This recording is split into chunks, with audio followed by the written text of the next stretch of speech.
அனைவருக்கும் வணக்கம். நல்லா இருப்போம் எல்லோரும் நல்லா இருப்போம் அப்படின்னு சொல்லி முந்தா நேற்று தான் வீடியோ ஆரம்பித்தேன்.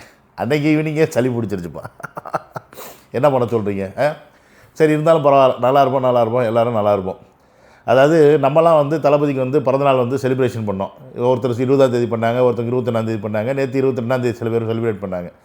ஏன்னா ஊர் உலகமே நம்ம பிறந்தநாளை கொண்டாடும் போது நம்ம மக்களுக்கு பிறந்தநாள் ட்ரீட்டாக நம்ம எதாவது கொடுக்கணுமே அப்படின்றதுக்காக நேற்று சட்டசபையில் வச்சு ஒரு மிகப்பெரிய பிறந்தநாள் ட்ரீட்டை தான் நம்ம தளபதி கொடுத்துருக்காரு அப்படின்றத மாட்டுக்கிறதே கிடையாது. செய்யின்னு வச்சு செஞ்சு முடிச்சிட்டாப்புல திமுக கொத்தடிமிசை. அது என்ன ஏதுன்னு பார்ப்போம். அது மட்டும் இல்லாமல் இந்த பிறந்தநாளுக்கு பார்த்திங்கன்னா ஊர் உலகமே வாழ்த்து சொல்லுது, ஆனால் ஒருத்தர் வாழ்த்து சொல்ல, அவர் யார் என்ன. அப்புறம் நம்ம உதயநிதி இருக்கார்ல, உதயநிதி அவர் கொஞ்சம் எக்ஸ்ட்ரீமாக போயின்னு இருக்கார். அது என்ன அப்படின்றது இந்த வீடியோவில் பார்க்க போகிறோம். வாங்க. என்னோடய சேனலுக்கு யாராவது ஃபஸ்ட் டைம் வரீங்க அப்படின்னா பெல் பட்டன் அமைக்கிட்டு அப்படியே அந்த சப்ஸ்கிரைப் பண்ணிவிட்டு அப்புறம் என்ன பண்ணணும், கமெண்ட்ஸ் போடுங்க. அப்புறம் வேறு என்ன பண்ணணும், ஷேர் பண்ணுங்கள். அப்புறம் என்னோடய வாட்ஸ்அப் லிங்க்கு குரூப்பில் இருக்குது, அதில் கிளிக் பண்ணி ஜாயின் பண்ணிங்க. ஃபேஸ்புக் லிங்க்கும் இருக்குது, ஸோ அதையும் கிளிக் பண்ணி ஜாயின் பண்ணிங்க. அதாவது ஊர் உலகமே விஜய் அவர்களுக்கு பிறந்தநாள் வாழ்த்து சொல்லுது. இன்க்ளூடிங் மு க ஸ்டாலின் அவர்கள் முதற்கொண்டு பிறந்தநாள் வாழ்த்து சொன்னாப்புல. ஆனால் ஒருத்தர் மட்டும் சொல்லலை. யார் சொல்லுங்கள்? அவர் யார்? நம்ம உச்ச நட்சத்திரம் காக்கா கழுகு தாத்தா தான். வன்மம் இல்லைன்னு சொல்லிவிட்டு வன்மத்தை ஏன் எப்படி காட்டுறீங்க? புரியல எனக்கு. உடனே இப்போ வந்துடுவாங்க. ஏன் அவர் பிறந்தநாள் வாழ்த்து சொல்கிறதும் சொல்லாமல் இருக்கிறதும் அது அவருடைய இஷ்டம், அவர் சொல்லி தான் ஆகணுமா அப்படின்ற மாதிரி சில பேர் முட்டு கொடுத்துட்டு வருவீங்க. பிறந்தநாள் வாழ்த்து சொல்கிறதும் சொல்லாமல் இருக்கிறதும் அவர் இஷ்டம் தான். ஆனால் இன்றைக்கி அவர் தமிழ்நாட்டுடைய முதலமைச்சர், முன்னாள் முதலமைச்சர், தமிழ்நாட்டில் கொளத்தூரில் தோற்று போயிட்டாருன்னு துக்கம் விசாரிக்க போக தெரிஞ்சில்ல, அதுக்கு தெரிஞ்சில்ல, கேட்டால் நண்பர் அப்படின்னுவீங்க. ஆனால் இன்றைக்கி ஒரு தமிழகத்தின் முதல்வர், நீ என்ன தான் இருந்தாலும் ஆஃப்டரால் ஒரு நடிகரியா இப்படி தான் இப்போ சொல்ல முடியும். இப்போ அப்படி சொன்னால் காண்டாகுமா ஆகாதா? ஆஃப்டரால் நீ ஒரு நடிகை, உனக்கு என்ன பவர் இருக்குது அப்படின்னு நம்ம கேட்டோம்னா காண்டாகுமா ஆகாதா? ஸோ அப்போ வன்மம் முழுக்க வன்மம். கொஞ்ச நாளைக்கு முன்னாடி பேட்டியில் சொன்னாப்புல, எனக்கு என்னப்பா அவர் மேலே கோவம், எனக்கு என்ன அவர் மேலே பொறாமை, அவர் சந்தோஷம், ஆச்சரியப்படுறேன், ஐயோ எப்படி இவ்வளோ பெரிய கட்சியில் எப்படி ஆச்சா பூச்சானாரு. அப்படியே கழிச்சு 10 நாள் கழிச்சு மனைவி வச்சு கட்சி ஆரம்பிக்கிறாப்புல. மக்கள் இயக்கமாக இவ்வளோ நாள் அவங்களுக்கு நல்லது செய்ய தோணலை தமிழ்நாட்டு மக்களுக்கு.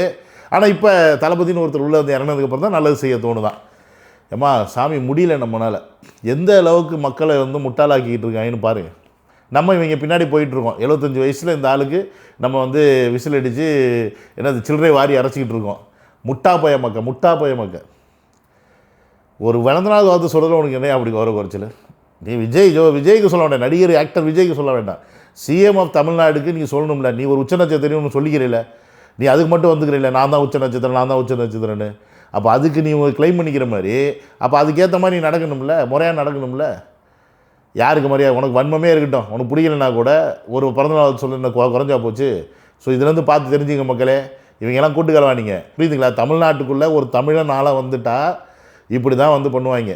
அதனால தான் காமராஜரை தோக்கடிச்சாங்க, புரியுதுங்களா? அதுக்கப்புறம் கிட்டத்தட்ட 70 வருஷமாக 50-60 வருஷமாக தமிழனே தமிழ்நாட்டுக்குள்ளே சிஎம் ஆகாமல் பார்த்துக்கிட்டாங்க. அதுக்கு முழு காரணமே இவங்க தான். இந்த மாதிரி நடிகர்களை கொண்டாந்து இறக்கி அவங்கள வச்சு மடைமாற்றம் செஞ்சு, நாங்கள் தான் தமிழர்களுக்கானவங்க, நாங்கள் தான் தமிழ் சட்டசபையில் நேற்று தளபதி சொன்னார்ல, நாங்கள் தான் தமிழுக்கானவங்க, தமிழை வளர்ப்பது நாங்கள் தான், தமிழுக்கு முக்கியத்துவம் கொடுக்குறது நாங்கள் தான் சொல்லி ஊரை அடிச்சு என்னது ஊரை ஏமாற்றி பொழைக்கிற கூட்டம் நாங்கள் கிடையாது. உண்மையான சமூக நீதி அரசையும் அவமானப்படுத்துறதுக்கு தான் அவங்களோட அந்த பொலிட்டிக்கல் சீனியாரிட்டி அது பயன்படுத்துது போல. சரி, செய்யட்டும், நல்லா செய்யட்டும். இப்போ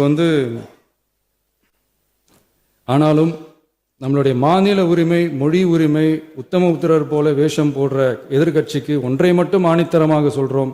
உங்களை மாதிரி தமிழ்னு சொல்லிக்கிட்டு, மொழி, பண்பாடு, கலாச்சாரம்னு சொல்லிக்கிட்டு ரெட்டை வேஷம் போடுறவங்க நாங்கள் கிடையாது.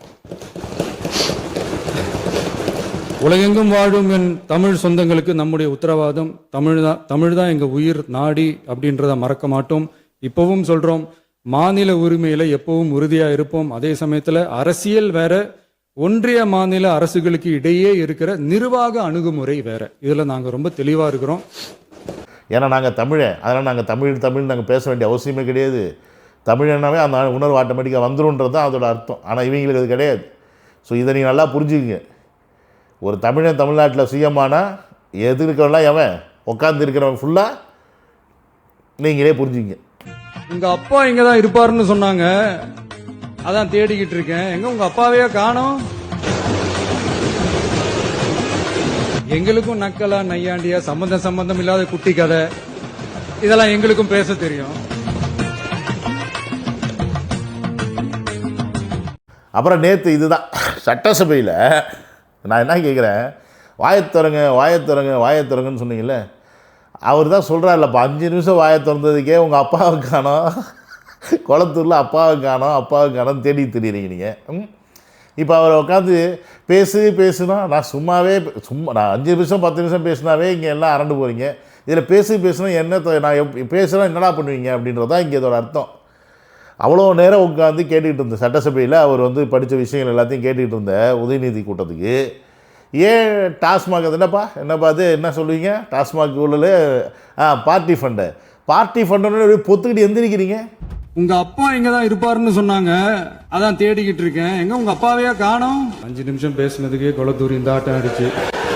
ஏன் இவ்வளவு கோவம், ஏன் இவ்வளவு கதறல்? அவர் திமுக பார்ட்டி ஃபண்ட் வாங்கிச்சுன்னு சொன்னாரா? உதயநிதிக்கிட்ட நம்ம ஒரு கேள்வி கேட்குறோம். எங்கள் உதயநிதி அவர்களே, திமுக பார்ட்டி ஃபண்ட் வாங்கிச்சுன்னு சொன்னாரா? டாஸ்மாகில் பார்ட்டி ஃபண்டுன்னு ஒரு விஷயத்தை எடுக்கிறாரு. அப்போ அங்கே அதிமுக உட்காந்துருக்குல்ல, ஏன் உங்கள் கட்சியில் மட்டும்தான் திமுக டாஸ்மாக் இருந்துச்சா? அதிமுக கட்சியில் டாஸ்மாக் இல்லையா? அப்போ அவங்க பற்றிட்டு உட்காந்துருக்காங்க, உங்களுக்கே வலிக்குது. அப்போ நீங்கள் தான் அங்கே முக்கியமான ஒரு பர்சனாக இருக்கிறீங்க வாங்குறதுல. குற்றமுள்ள நெஞ்சு குருவு இருக்கும், திருடனுக்கு தேல் கொட்டின மாதிரி பொத்திட்டு உட்காந்துருக்கணும். திருடிட்டு நாங்கள் தானே இப்படி தான் நாங்கள் கொட்டும் போது வாங்கிக்கணும். நீங்கள் முடியல, உட்கார முடியல, பொத்துக்கிட்டு எந்திரிக்கிறீங்க ஆளாளுக்கு. நேற்று அதுக்கு முன்னாடி நாள் நினைக்கிறேன், இந்த டிரான்ஸ்ஃபார்மர் ஊழலில் செந்தில் பாலாஜி வந்து பயங்கரமாக பீத்திட்டு இருந்தார். நம்ம வெறும் குறைகளை மட்டுமே சொல்லி கொண்டிருக்கிறீர்கள், நாங்கள் வந்து 90,000 டிரான்ஸ்ஃபார்மர் நான் புதுசு வாங்கியிருக்கேன்னு சொன்னப்போ சிடிஆர் விட்டாரு பாருங்க, சிவில் மேலே 2 அப்பு, அதில் 45,000 சிபிஐ கேஸ் இருக்குது தெரியுமா அப்படின்னு பொத்தின்னு உட்காண்டா மனுஷன். ஐயோ, இப்படி எவ்வளோ தைரியமாக ஊழலையும் பண்ணிவிட்டு இந்த மக்களையும் வந்து ஏமாற்றிக்கிட்டு இருக்காங்கன்னா அப்போ இவங்க எப்பேற்பட்ட ஆளாக இருப்பான்னு யோசிச்சு பாருங்கள். இதுக்கெல்லாம் என்ன காரணம்? யாரும் நம்ம இங்கே ஆட்சிக்கு வரப்போகிறது இல்லை தமிழ்நாட்டில். ஒன்று திமுக வரும், இல்லை அதிமுக வரும். நம்ம வருவோம், இல்லை அவன் வருவான். அவன் வந்தாலும் பிரச்சனை கிடையாது, நம்ம பங்காளி. இதான் சொன்னாங்களே இப்போ, நாங்கள் 2 பேரும் ஒன்றும் சேர்ந்தா என்னென்னு, நம்ம பங்காளி, அதனால் நம்ம மேலே கேஸ் போட மாட்டான், பிரச்சனை கிடையாது. இல்லை நம்ம வந்தால் நமக்கு பிரச்சனையே கிடையாது, நம்ம தானே ஆள்றோம், நம்ம கேஸ் போடுறது, மிஞ்சி போனால் பிஜேபி போடணும். சரி, அவங்கள்ட்ட சமரசம் பண்ணிக்கிட்டோம்னா எதுக்கு நம்ம மேலே கேஸ் போட போகிறாங்க இப்படின்னு சொல்லிட்டு இந்த கூட்டுக்கலவான தன அரசியலை இத்தனை வருடமாக தமிழ்நாட்டில் ரொம்ப தலை தூக்கி வச்சு நம்மளை எல்லாத்தையும் வந்து மட்டப்படுத்தி வச்சுருந்தாங்க. பட் அது எல்லாத்துக்கும் முட்டுப்புள்ளி வைக்கிற மாதிரி இன்றைக்கி தமிழ் வேட்டிகளை தூக்கி நம்ம உட்கார வச்சனால இவங்களுக்கு குத்துதே கூடையதுன்னு உட்கார முடியல இந்த சீட்டில். அதனால் அப்பப்போ எந்திரிச்சிடுறாங்க. சட்டசபையில் நாகரிகம் தெரியவில்லை, ரீல்ஸ் போடுறாரா? ரீல்ஸ் போட்டால் என்ன போனுக்கு பதில் சொல்லியா? கேட்ட கேள்வி பதில் சொல்லு. அங்கே அவர் எடுத்து வைக்கிறாங்கள, குற்றச்சாட்டு எடுத்து வைக்கிறார்ல, நீங்கள் ஆரம்பித்த ஒவ்வொரு விஷயத்துக்கும் அங்கே பதில் சொல்கிறார்ல, அப்போ நீ சட்டசபையில் உட்காந்து பதில் சொல்லணும்ல.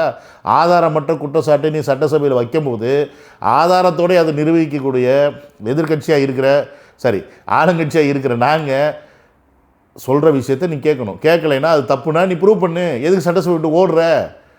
இந்த ஸ்கூலில் பாத்தியார பிடிக்கலாம் பசங்க இருந்துச்சு ஓடுவாங்களே, காலேஜில் அந்த மாதிரி இருக்குது நீங்கள் பண்ணுறது. சட்டசபையில் உட்காந்து பேசு. பார்ட்டி ஃபண்டுன்னு சொன்னார்னா யார் வாங்கினாங்க, என்ன வாங்கினாங்க சொல்லுங்கள், ஆதாரத்தை எடுத்து வைங்க அப்படின்னு சொல்லுங்கள். தைரியமாக பேசுங்க. அடுத்த நாள் ஆதாரம்லாம் வரும்ல வீட்டுக்கு. முடியாதுல்ல, பேச முடியாதுல்ல. இருக்குடி, அதையும் ஆல்ரெடி சொல்லிட்டார், சட்டசபையில் இருக்குது. இப்போ தளபதி வந்து பார்த்தீங்கன்னா அப்பாவை காணோம் அப்படின்னு சொல்லிட்டு ஒரு குட்டி கதை சொன்னார். உடனே இங்கே உதயநிதி பொத்திட்டு வந்துருச்சு. செங்கல்பட்டில் கணவனை தேடும் மனைவின்னு சொல்லிவிட்டு எங்கே கொண்டு போய் முடிச்சு போடுற? இப்படி தாண்டா உங்கள் புத்தி. நீங்கள் பெண்களை அசிங்கப்படுத்துகிற வரைக்கும், பெண்களை கையில் எடுத்து அதை வச்சு அரசியல் பண்ணுற வரைக்கும் நீங்கள் விளங்காமல் தான் போவீங்க. உண்மையாக சொல்கிறேன், சத்தியமாக சொல்கிறேன். உங்கள் அப்பாவை அவர் தோக்கடிச்சிருக்காரு. ஆம்பளையாக நின்று இப்போ பெரம்பூர் தொகுதியில் நின்று எங்கள் கோட்டை, சென்னை எங்கள் கோட்டை அப்படின்ற இந்த கோட்டைன்னு சொல்லிட்டு இருந்த உங்கள் கொட்டையெல்லாம் பிதிக்கி எடுத்தார்ல சென்னையிலேருந்து, பெரம்பூரில் நின்று அதை அவர் பெருமையாக சொன்னார், அப்பா காணான்னு. நீ ஏன்டா பர்சனலில் போகிறீங்க? பர்சனலில் உங்களை இழுத்தோம்னா இப்போ நீங்கள் எதுக்கு அப்போ நீங்கள் துபாய்க்கு அடிக்கடி வர்றீங்க அப்படி நாங்கள் கேட்டோம்னா, ஏன் அங்கே விளங்கலையான்னு அப்படின்னு கேட்டோம்னா என்ன பண்ணுவீங்க? கேஸு போட்டால் தானே? இல்லைன்னா எனக்கு புரியல. உதயநிதி, நீங்கள் வந்து பர்சனலாக எடுக்காத வரைக்கும் இருந்தீங்கன்னா உங்களுக்கு நல்லது. நீங்கள் இப்போ பர்சனலாக எடுத்து நீங்கள் பேச ஆரம்பிச்சிங்கன்னு வச்சுங்க, நம்ம பசங்க விர்ச்சுவல் வாரியர்ஸு அதுக்கு மேலே உங்கள் பர்சனலாக நோண்ட ஆரம்பிச்சிட்டாங்கன்னு வச்சிங்களேன், நீங்கள் நொங்கு திட்டு தான் உட்காந்துருக்கணும் அப்படின்றத எதிர்க்கட்சி தலைவராக இருக்கக்கூடிய உதயநிதி அவர்கள் வந்து கொஞ்சம் புரிஞ்சு மாண்போட நடந்துக்கணும். அவர் உங்கள் அப்பா கலாய்ச்சாருன்னா கலாய்க்கலை, உண்மையை சொன்னார். இது வந்து ஒரு அரசியலை பேசுகிறார். அவர் செஞ்சதை சொல்கிறாரு. பேசுனா 5 நிமிஷம் பேசுனதுக்கே அங்கே அவுட் ஆஃப் ஃபார்மில் போயிட்டார்ல உங்கள் அப்பா அப்படின்றது உண்மையை சொல்கிறார். அதை நீ ஒத்துக்கிட்டு தான் ஆகணும். இன்றைக்கி கூட சட்டசபையில் உட்காந்துட்டு நீங்கள் என்ன பேசுகிறீங்க, எலக்ட்ரிசிட்டி பிரச்சனை, சட்ட ஒழுங்கு பற்றினா பேசுகிறார். அதுக்கு பதில் கேட்டார்ல, ஏன் கடந்த 9 மாதமாக டிஜிபி போடலை அப்படின்னு சொல்லி கேட்டார்ல, அதுக்கு பதில் சொல்லாமல் எந்திரிச்சு ஓடுறீங்க வெக்கமே இல்லாமல். ஏன் போடலை, 9 மாதமாக ஏன் டிஜிபி போடல? இப்போ கேட்டார்ல, நாங்கள் ஆட்சி வந்ததுல தான் போதை கலாச்சாரம் வந்துச்சுன்னு, அதுக்கு முன்னாடி ஏன் வந்தப்போ நீங்கள் தடுக்கலை அப்படின்னு கேட்டார்ல, அதுக்கு பதில் சொல்லு. அதே மாதிரி தான் எலக்ட்ரிசிட்டிக்கு கேட்டார்ல, இப்போ வந்து தான் பிரச்சனை இருக்கா, இதுக்கு முன்னாடி பிரச்சனை இல்லையான்னு கேட்டப்போ செந்தில் பாலாஜி பொத்திட்டு போய் உட்காந்துரல, 45,000 டிரான்ஸ்ஃபார்மருக்கு சிபிஐ கேஸ் இருக்கணும்னு பொத்திட்டு உட்காந்துரல. அப்படிலாம் இல்லைன்னா வாயை திறந்து பேச வேண்டியதானே, ஏன் பேசலை? சட்டசபையில் லைவ் நடக்குது. நீ இப்போ முன்ன மாதிரி கிடையாது. நீங்கள் ஒரு அழிச்சாட்டியம் பண்ணிவிட்டு நாங்கள் அப்படி பண்ணவே இல்லைன்றதுக்கு நீங்கள் ஒன்றும் இப்போ நீங்கள் பண்ணுற விஷயங்கள் இங்கே மக்கள் பார்த்துட்டு இருக்காங்க. கிட்டத்தட்ட 1.5 கோடி பேர் சட்டசபை நேற்று பார்த்துருக்காங்க லைவில். இனி பார்ப்பாங்க, இனி ஒவ்வொரு வாட்டியும் பார்ப்பாங்க. நீங்கள் என்ன ஆக்கப்பூர்வமாக அங்கே அள்ளி வைக்கிறீங்கன்னு பார்ப்பாங்க. நீங்கள் ஒவ்வொரு வாட்டியும் அழிச்சாட்டியம் பண்ணிட்டு வரதை மக்கள் பார்ப்பாங்க. அடுத்தடி செருப்பாலே அடிப்பாங்க. நீங்கள் ஓட்டு கேட்டு போனீங்கன்னா யார் போனாலும் சரி. வீட்டு பக்கம் போனீங்கன்னா, ஏன்டா அங்கே சட்டசபையில் உட்காந்து ஒரு விஷயம் மக்களுக்காக பேச மாட்டேங்கிறீங்க, கேட்டால் தமிழ் தாய் வாழ்த்து பாடலையா, நேஷனல் ஆந்தம் பாடலையா, நேஷனல் ஆந்தம் பாடினதுக்கு எடுத்து வச்சார்ல ஆப்பு, அதுக்கு அந்த டயத்தில் நீங்கள் தானே சொன்னீங்கன்னு அதுலேயும் சொல்லிட்டார். இதை கேட்டால் புரோட்டோக்கால் குடியரசுத் தலைவர் அப்படின்னு வாங்கன்னு அவருக்கு தெரியும் நீங்கள் எப்படி ஊட்டுவீங்கன்னு. அதுதான் அவர் சொன்னார். ஸோ நீங்கள் சட்டசபையில் உட்காந்து ஆக்கப்பூர்வம் பேசுங்க. இவ்வளோ பிரச்சனைகள் இருக்குல்ல, பிரச்சனைகள் சொல்யூஷன் சொல்லு. 50 வருஷமாக ஆண்டே இல்லை நீ. நான் கேட்குறேன், ஏன் மக்களை நீங்கள் சொல்லுங்கள். விஜய் வந்துட்டு பிரச்சனையாக இருக்குது, விஜய் வந்துட்டார் இந்த பிரச்சனையாக இருக்குது, சொல்யூஷன் சொல்லு. கவர்மெண்ட்டுக்கு சொல்லு. இதுக்கு முன்னாடி விஜய் அவர்கள் 2 வருஷமாக கட்சி ஆரம்பித்து அந்த பிரச்சனை இந்த பிரச்சனைன்னு சொல்லிட்டு திமுகவில் ஆட்சி பண்ணிகிட்டு இருக்கும்போது சொல்லும்போது இதே மீடியாவில் உட்காந்து பேசிகிட்டு இருந்த முட்டா பயலுக்கு எல்லாரையும் நான் கேட்குறேன், சொல்யூஷன் சொல்லுங்கள் விஜய், சொல்யூஷன் சொல்லுங்கள் விஜய். இந்த பிரச்சனைன்றீங்க அந்த பிரச்சனைன்றீங்க, உங்கள்கிட்ட சொல்யூஷன் இருக்கான்னு கேட்க தெரிஞ்ச அந்த இத்து போன நாதாரிகளுக்கு நான் திருப்பி ஒரு கேள்வி வைக்கிறேன். இன்றைக்கி சட்டசபையில் உட்காந்துட்டு இருந்தாலும் சரி, வெளியிலேருந்து குறை வைக்கிற அந்த ஆளுங்கட்சியாக முன்னாள் ஆளுங்கட்சியாக இருந்த திமுக இருந்தாலும் சரி, அதுக்கு முன்னாடி இருந்த அதிமுக இருந்தாலும் சரி, விஜய் அவர்களுக்கு அட்வைஸ் என்ன கொடுத்தீங்க? எலக்ட்ரிசிட்டி ப்ராப்ளத்துக்கு என்ன அட்வைஸ் கொடுத்தீங்க? இதை இப்படி பண்ணால் இது சரியாயிடும், இப்படி பண்ணால் இது சரி அட்வைஸ் கொடுத்தீங்களா?